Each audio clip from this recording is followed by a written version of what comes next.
하나님이 주신 말씀은 사도행전 9장 3절에서 9절 말씀입니다.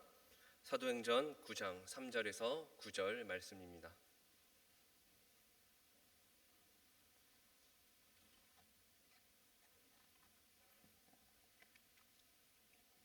사도행전 9장 3절에서 9절 말씀 함께 봉독하시겠습니다. 사울이 길을 가다가 다메섹에 가까이 이르더니 호련히 하늘로부터 빛이 그를 둘러 비추는지라. 땅에 엎드러져 들음에 소리가 있어 이르시되 사울아 사울아 내가 어찌하여 나를 박해하느냐 하시거늘 대답하되 주여 누구시니까? 이르시되 나는 내가 박해하는 예수라. 너는 일어나 시내로 들어가라. 내가 행할 것을 내게 이를 자가 있느니라 하시니 같이 가던 사람들은 소리만 듣고 아무도 보지 못하여 말을 못하고 서 있더라. 사울이 땅에서 일어나 눈을 떴으나 아무것도 보지 못하고 사람의 손에 끌려 다메섹으로 들어가서 사흘 동안 보지 못하고 먹지도 마시지도 아니하니라. 아멘. 우리 옆 사람과 인사할까요? 사랑합니다. 아니요, 내가 더 사랑합니다. 오늘 금요 기도회에 오신 여러분들을 환영하고 또 축복합니다. 거듭남이라는 말이 있어요. 거듭남. 이 거듭남 많이 들어보셨죠? 새롭게 거듭나다라고 말하기도 하고 또 새롭게 태어나다, 또 새롭게 변화되다라고 말하기도 합니다.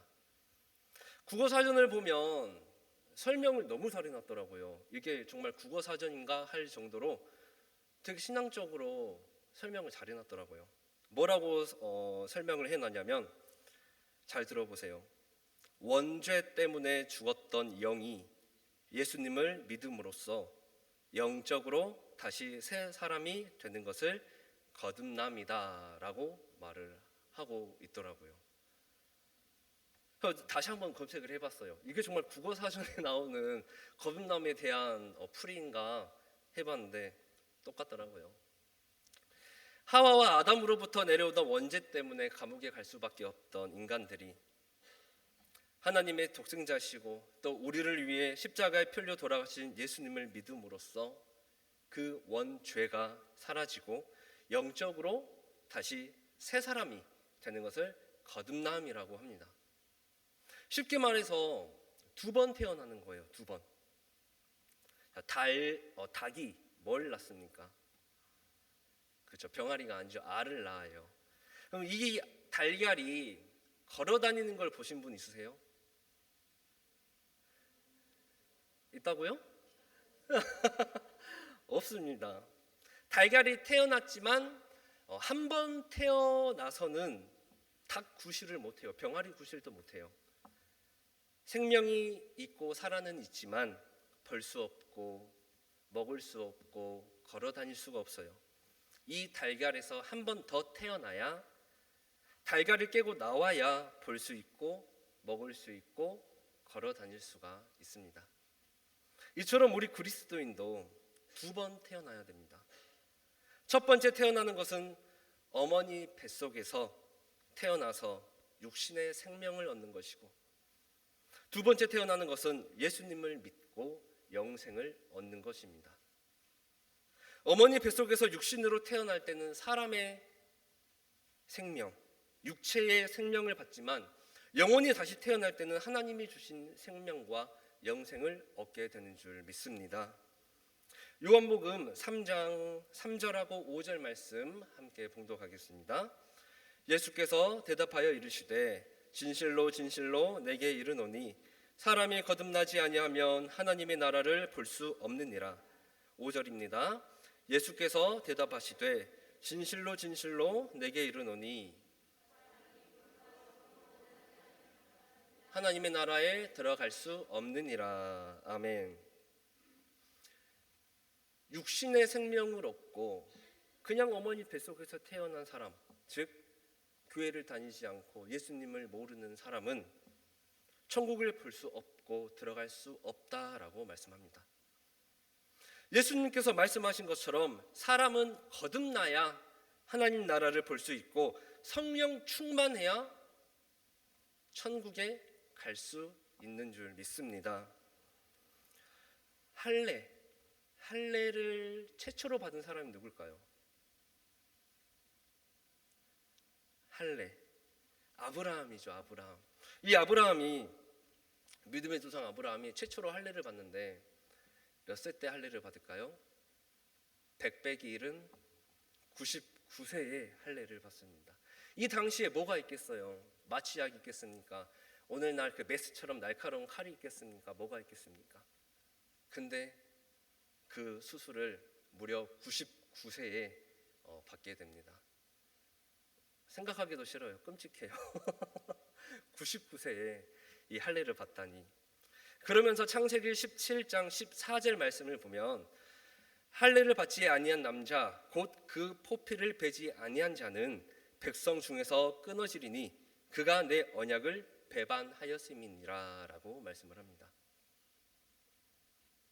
할례를 받지 않는 사람은 하나님의 백성이 아니다라고 말씀을 하셨어요. 다른 말씀 한번 봐볼까요? 갈라디아서 6장 15절 말씀 함께 봉독하겠습니다. 할례나 무할례가 아무것도 아니로되 오직 새로 지으심을 받는 것만이 중요하니라. 아멘. 근데 이 갈라디아서 6장 15절에서는 할례나 무할례가 중요한 게 아니다라고 말씀합니다. 이때 할례 받은 사람들은 자신들이 할례를 받고 구원받았다고 의스댔어요. 그러면서 할례 받지 못한 사람들을 무시하고 경멸했다는 거예요. 여러분 생각은 어때요? 할례가 중요합니까? 갈라디아서 6장 12절부터 13절 말씀 함께 봉독하겠습니다.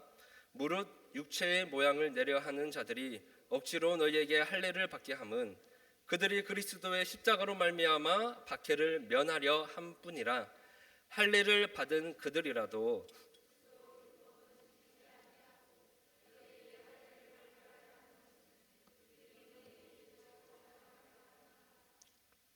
아멘. 하나님과 맺은 언약의 징표이기 때문에 중요할까요? 중요하지 않을까요? 그렇죠. 당연히 중요해요. 하지만 사람들은 이 할례를 이용해서 자기를 드러내는 일에 사용을 했다는 거예요. 나는 할례 받았고, 나는 구원 받았고, 나는 선택 받았고, 근데 너는 할례 못 받았네? 너는 구원 받을 수 없다. 정죄했다는 겁니다. 할례는 구약 시대 기원 전, 그러니까 예수님이 오시기 전, 성령님이 오시기 전 하나님과 맺은 언약의 징표예요. 구약 시대는 하나님이 직접 통치하시고 사사들을 통해서 역사하셨지만 신약 시대는 누가 오셨습니까? 예수님이 오셨어요. 우리의 구원자 되시는 예수님이 오셨어요. 예수님을 통해서 우리의 원죄가 사라졌고, 예수님을 통해서 하나님과 가까워질 수 있고, 예수님을 통해서 구원받고, 예수님을 통해서 우리가 천국에 갈 수 있습니다. 그래서 구약 시대가 아닌 예수님이 오신 후인 오늘날은 할례나 무할례가 중요한 게 아니에요. 동물로 제사를 드리는 게 중요한 게 아니라 주님을 나의 구주로 영접하고 하나님의 말씀을 지켜 행하면서 살아가는 것, 거듭나는 것이 중요합니다. 예수님이 우리를 위해서 피 흘려 돌아가심으로써 우리와 하나님 사이를 가로막고 있던 원죄가 깔끔하게 사라졌어요. 그래서 갈라디아서 6장 15절 말씀처럼 할례를 받고 안 받고가 중요한 게 아니라 오직 새로 지으심을 받는 것만이, 거듭나는 것만이 중요하다라고 말씀을 하고 있습니다. 새로 지으심을 받는 것은 바로 예수 그리스도를 믿고 새롭게 거듭나고 다시 한번 우리가 태어나는 거죠. 고린도후서 5장 17절 말씀을 함께 봉독하겠습니다. 그런즉 누구든지 그리스도 안에 있으면 새로운 피조물이라. 이전 것은 지나갔으니 보라 새 것이 되었도다. 아멘. 예수 그리스도 안에 있으면 새롭게 거듭나게 되고 새로운 피조물이 되는 줄 믿습니다. 세례를 받고 우리가 주님과 한 몸이 되면 예수님 안에 있는 그 영생이, 그 생명이 우리가 예수님을 영접했기 때문에 우리께 되는 거예요. 그래서 중요한 것은 예수님을 영접하는 게 중요하고 예수님을 만나는 게 중요합니다. 그래서 우리 그리스도인은 두 번 태어나야 되고 예수님 안에서 거듭나는 것이 중요해요. 이것이 모든 그리스도인들에게 적용되는 진리입니다. 예수님 안에서 거듭나지 못하면, 새롭게 변화하지 못하면 교회 목사님이든 장로님이든 권사님이든 집사님이든 그 누가 천국에 갈 수 있겠습니까? 오늘날 우리 골략교회 성도님들은 예수님을 나의 구주로 모시고 나의 주인으로 모시고 나의 왕으로 모시고 예수님 안에서 새롭게 거듭나는 하나님의 천국 백성들이 되기를 소망합니다. 오늘 본문 말씀에는 거듭난 한 사람이 나옵니다. 바로 사울이라고 하는 사람입니다. 이 사울은 로마 시민권을 가진 사람이었고 많이 배운 사람이었어요. 그리고 이 사울을 소개할 때 다소 사람 사울이라고 말을 합니다. 왜 다소 사람이라고 말을 하냐면 이 다소가 그 당시 헬레니즘 문화의 중심지였어요. 그 중심지 안에서 이 사울은 자라면서 많이 배운 사람이었다는 거죠. 그리고 로마 시민권을 가지고 있는 사람이었고, 근데 이 사울이 어떤 사람이었는지 다들 아시죠? 그리스도인들을 잡아다가 박해하고 핍박하고 가두고 죽이기까지 하는 그런 무서운 사람이었다는 거예요. 최초의 일곱 집사 스데반, 벨리, 프로노고, 니가노르, 디몬, 바메나, 니골라, 이 일곱 집사 중에서 누가 가장 유명할까요? 그렇죠. 그 답이 나올 줄 알았습니다. 스데반이 가장 유명해요. 가장 성도님들이 잘 알고 있는 사람입니다. 이 스데반이 설교하고 전도하고 회개할 때 사울이라는 사람도 같은 시간대에 살고 있었어요. 사도행전 7장 55절에서 60절 말씀 함께 봉독하겠습니다. 스데반이 성령 충만하여 하늘을 우러러 주목하여 하나님의 영광과 및 예수께서 하나님 우편에 서신 것을 보고 말하되, 보라, 하늘이 열리고 인자가 하나님 우편에 서신 것을 보노라 한데, 그들이 큰 소리를 지르며 귀를 막고 일제히 그들에게 달려들어 성 밖으로 내치고 돌로 칠세, 증인들이 옷을 벗어 사울이라 하는 청년의 발 앞에 두니라. 그들이 돌로 스데반을 치니 스데반이 부르짖어 이르되, 주 예수여, 내 영혼을 받으시옵소서 하고 무릎을 꿇고 크게 불러 이르되, 주여, 이 죄를 그들에게 돌리지 마옵소서. 이 말을 하고 자니라. 아멘. 이 스데반을 돌로 쳐서 죽이라고 명령한 사람이 누굴까요? 사울이죠, 사울. 그 명령을 듣기 위해서 사람들이 스데반을 잡아다가 사울 앞에다가 무릎 꿇고 놔둔 거예요. 그러면서 사도행전 8장 1절을 보시면 스데반의 죽음을 마땅하게 여길 만큼 그리스도인을 박해하고 핍박하는 자가 이 사울이라는 사람이에요. 얼마나 무섭습니까? 그런데 이 악한 사울이 주님 안에서 거듭나게 되는 사건이 일어나게 됩니다. 사울이 길을 가다가 다메섹이라는 곳에 가까이 이르렀을 때 하늘에서 빛이 사울을 비췄어요. 사울이 놀라서 땅에 엎드렸는데 그때 소리가 들립니다. 무슨 소리가 들렸는지 사도행전 9장 4절 5절 말씀 함께 봉독하겠습니다. 땅에 엎드러져 들으매 소리가 있어 이르시되, 사울아 사울아, 내가 어찌하여 나를 핍박하느냐 하시거늘 대답하여, 주여 누구시니이까? 이르시되, 나는 내가 박해하는 예수라. 아멘.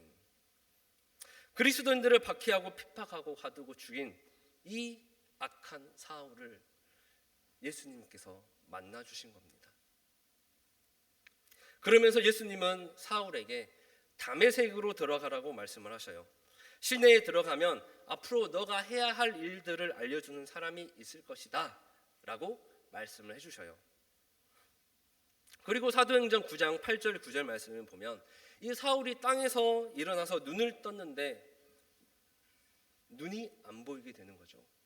그래서 사람들 손에 이끌려서 다메섹으로 들어가게 됩니다. 그리고 들어가서 3일 동안 보지도 못하고 먹지도 못하고 마시지도 못하고 기도하게 돼요. 이 기도하는 시간에 사울이 뭐 했을 것 같습니까? 회개했을 거예요. 지금껏 자신이 믿고 따르던 그 신념이 하루아침에 무너져 내렸고 예수님이 하나님의 아들이 아니고 부활도 거짓말이라고 생각했던 그 자신의 신념이 그런 신념을 버리고 예수 그리스도가 하나님의 아들이라는 것, 그리고 우리를 위해서 십자가에 못 박혀서 돌아가셨다가 부활하셨다는 것을 이해하고 정리하고 회개하는 시간을 가졌습니다. 사도행전 9장 11절 12절 말씀 함께 봉독하겠습니다. 주께서 이르시되 일어나 집가라 하는 거리로 가서 유다의 집에서 다소 사람 사울이라 하는 사람을 찾으라. 그가 기도하는 중이니라. 그가 아나니아라 하는 자기에게 안수하여 다시 보게 하는 것을 보았느니라 하시거늘. 아멘. 그리고 이 다메섹에는 아나니아라고 하는 제자가 있었습니다. 주님이 환상을 보여주시면서 사울이라고 하는 그 사람이 기도를 하고 있으니까 가서 찾아서 기도를 해주고 또 다시 눈이 볼 수 있도록 하라라고 말씀을 하셨어요. 사울이 어떤 사람이라고 했습니까? 그리스도인들을 박해하고 핍박하고 죽이고 가두고 그런 그리스도인 입장에서 보면 진짜 무서운 사람이에요. 질문을 한번 해보겠습니다. 지금 그런 사람이 있다. 그 사람이 부산에 있다. 근데 주님께서 여러분에게 그 사람을 만나라라고 말하면 여러분은 그 사람을 만나러 갈 수 있으시겠습니까? 사도행전 9장 13절 말씀 함께 봉독하겠습니다. 아나니아가 대답하되 주여 이 사람에 대하여 내가 여러 사람에게 듣사온즉 그가 예루살렘에서 주의 성도에게 적지 않은 해를 끼쳤다 하더니. 아멘. 이 아나니아가 사울을 만나러 가는 게 무서웠을까요? 무섭지 않았을까요? 당연히 무섭죠. 저라도 무서웠을 거예요. 어떤 사람이에요? 그 사울이잖아요. 그 사울. 사울을 만나라는 주님의 명령에 아나니아는 주님, 제가 듣기로 사울은요 교회 다니는 사람을, 예수님을 믿는 사람을 핍박하고 죽이고 가두는 그런 사람인데 만나야 돼요? 이런 생각으로, 이런 심정으로 13절처럼 말을 했을 겁니다. 그러자 주님께서는 이렇게 답을 하셔요. 사도행전 9장 15절 말씀 함께 봉독하겠습니다. 주께서 이르시되 가라. 이 사람은 내 이름을 이방인과 임금들과 이스라엘 자손들에게 전하기 위하여 택한 나의 그릇이라. 아멘. 가라. 명령하시는 거죠. 가라. 단호하십니다. 사울이 내 이름을 전하기 위하여 선택한 나의 그릇이다 라고 말씀을 하셨어요. 사도행전 9장 17절 말씀 함께 봉독하겠습니다. 아나니아가 떠나 그 집에 들어가서 그에게 안수하여 이르되 형제 사울아, 주 곧 내가 오는 길에서 나타나셨던 예수께서 나를 보내어 너로 다시 보게 하시고 성령으로 충만하게 하신다 하니. 아멘. 이 아나니아는 그래도 순종했어요. 주님의 명령대로 사울을 만나서 기도해주고 주님께서 성령으로 충만하게 해주신다고 말을 하자 즉시 앞이 보이지 않던 이 사울의 눈이 비늘 같은 것이 벗겨지면서 다시 볼 수 있게 됩니다. 그래서 그 자리에서 즉시 세례를 받고 그 악하고 잔인했던 사울이 그리스도인으로 변하게 됩니다. 그리고 이제 사울이 전도를 하기 시작하는데 재미있는 일이 일어나요.